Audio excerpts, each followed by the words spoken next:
Wah, itu muatnya pun dia.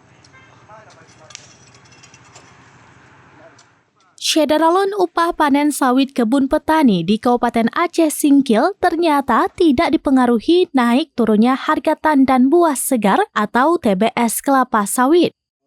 Pemilik kebun tetap mematok biaya panen Rp200.000 per tonnya. Pemanen biasanya bekerja secara kelompok, mereka berbagi tugas dalam bekerja.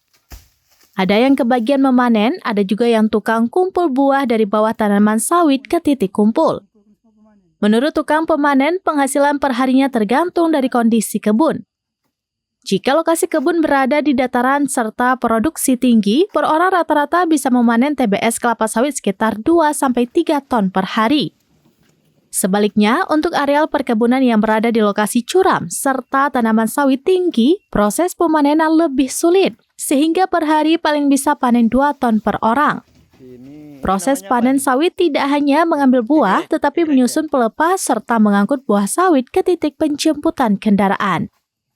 Dari Aceh Singkil, Dede Rosadi, serambinews.com.